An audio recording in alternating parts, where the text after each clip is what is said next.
নমস্কাৰ প্ৰিয় দৰ্শক আপোনালোকে চাই আছে আপোনালোকৰ প্ৰিয় চেনেলৰ লৈ সময় দিবলৈ মুহূৰ্তৰ এটা ব্ৰেকিং নিউজ এক চাঞ্চল্যকৰ খবৰ ক্ষেত্ৰীৰ দুৰুঙত সংঘটিত হ'ল এক চাঞ্চল্যকৰ ঘটনা নিজ পুত্ৰৰ হাতত প্ৰাণ গ'ল নিজ পিতৃৰ গুৱাহাটী মহানগৰীৰ ক্ষেত্ৰীৰ দুৰুঙত সংঘটিত হৈছে এই ঘটনা কালি নিশা সংঘটিত হয় এই মৰ্মান্তিক ঘটনা নিজ পুত্ৰৰ হাতত প্ৰাণ গ'ল নিজ পিতৃৰ চাওক সবিশেষ জানিব পৰা মতে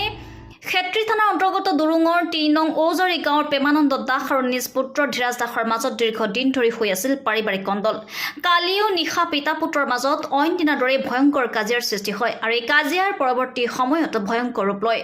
খঙত ৰুদ্ৰমূৰ্তি ধৰি পুত্ৰ ধীৰাজে নিজ পিতৃক কাঠৰ টুকুৰাৰে আক্ৰমণ কৰে ফলত গুৰুতৰভাৱে আহত হয় পিতৃ প্ৰেমানন্দ দাস পিছত সংকটজনক অৱস্থাত জিএমচি এইচলৈ নিয়া হয় যদিও চিকিৎসকে মৃত বুলি ঘোষণা কৰে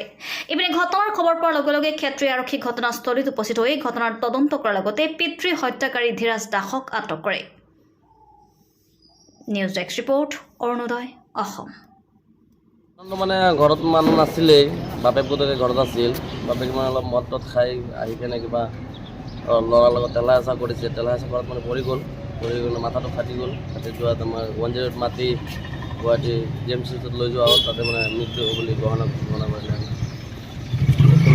ৰাতি আমাৰ পুলিচ প্ৰশাসন গৈছে ল'ৰাটোক এৰেষ্ট কৰি আনিছে ল'ৰাটোৰ নাম ধীৰাজ দাস দেউতাকৰ নাম কি প্ৰেমানন্দ দাস